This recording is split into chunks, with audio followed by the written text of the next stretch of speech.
Você vai ver dentro do texto que ele foi abandonado e ele está trazendo sobriedade. Por que ele venceu? Porque ele era sóbrio. O que o inimigo quer fazer, pastor Leandro? Ele quer minar a tua mente. Ele pode até fazer com alguma coisa você ter uma perturbação por fora. Deus pode permitir até uma perturbação por fora, temor e tremores que Paulo fala. Muita luta, irmão, muita prova, mas ele não pode minar a tua alma. Ele não pode destruir, o inimigo não pode destruir a tua alma. Ele não pode destruir a tua mente, irmão. Isso que o inimigo quer fazer, mas ele não pode. Então, se ele tocar na tua mente, se ele fragilizar a tua mente, se ele minar a tua mente, se ele cauterizar a tua mente, você é alvo do inimigo. Você é uma presa fácil. Por que, pastor Leandro, Jesus Cristo, ele não parou de maneira... Vou chegar no texto. Porque Jesus Cristo, ele não parou de maneira nenhuma, porque ele foi escolhido para isso. Você foi escolhido para a obra, então você não pode parar. Segundo, ele era filho de Deus. Você também é filho de Deus. Todos aqueles que vos receberam Jesus, Jesus deu o poder de serem feitos filho de Deus ao que quer no nome dele. Você é filho de Deus.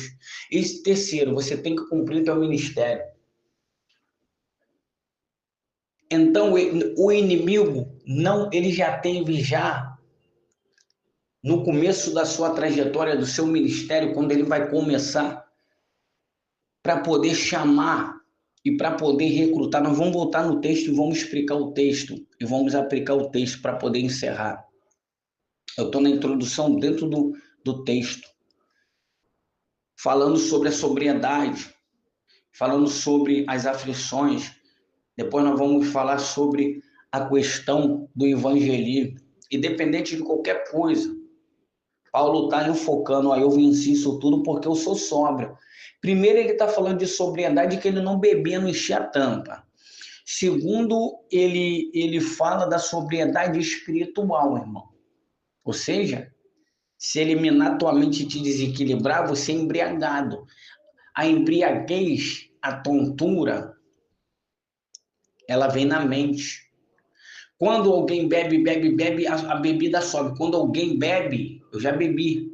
Graças a Deus, Jesus me libertou. Mas quando alguém bebe, fala, essa daqui subiu para a mente.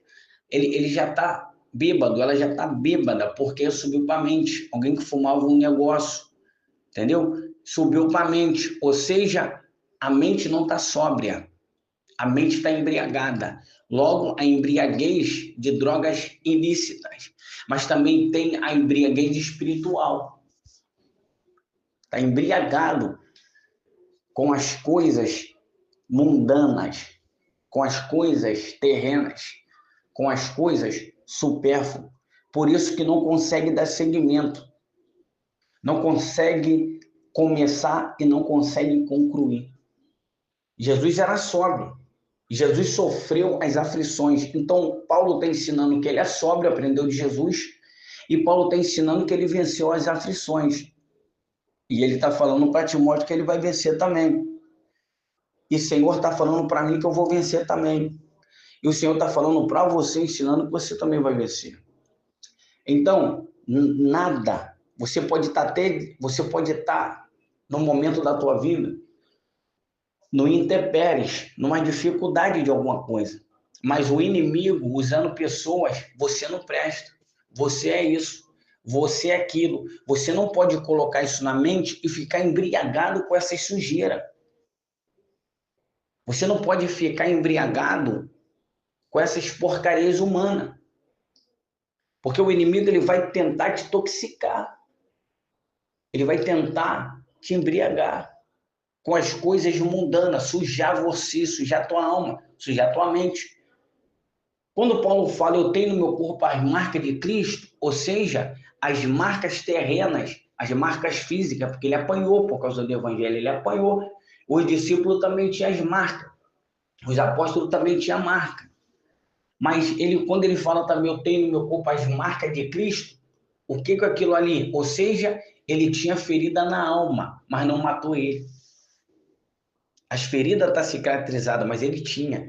Ou seja, as feridas que ele tinha por lá de fora, pelo evangelho, as feridas que ele tinha por lá de dentro, as cicatrizes que ele tinha por lá de dentro, não fez com que ele se embriagasse, não fez com que ele desistisse, não fez com ele, não fez com que ele reclamasse do evangelho, ou reclamasse da obra, ou reclamasse do ministério, ou reclamasse do chamado.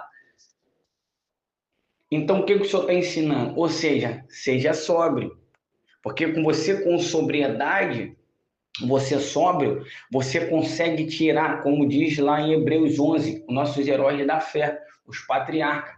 Eles tiraram força da onde não tinha. Então, no momento do caos, aonde você olha para um lado, olha para o outro, não tem saída. Mas a tua mente, ela não está embriagada. Mas a tua mente não está cauterizada. A tua mente não está minada. Dentro do caos, Deus ele te dá saída. Deus ele te dá o escape. Deus ele te dá estratégia.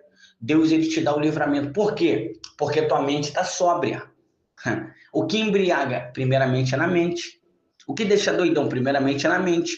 Então, se o inimigo te deixar embriagado espiritualmente, eliminar a tua mente, já era, irmão. Já era. Ele acabou com o centro da vontade de Deus, que é eu e com você. A sobriedade, quando você está sóbrio, depois você passa, vou aplicar a Timóteo, vou aplicar para a nossa vida e vou encerrar. Quando a gente passa pelas aflições e nós estamos com a mente sóbria, nós estamos sóbrios, qualquer aflição que vir pode até doer, do lado de fora, machucar. Mas ela não vai fazer com que você seja desistente. Por quê?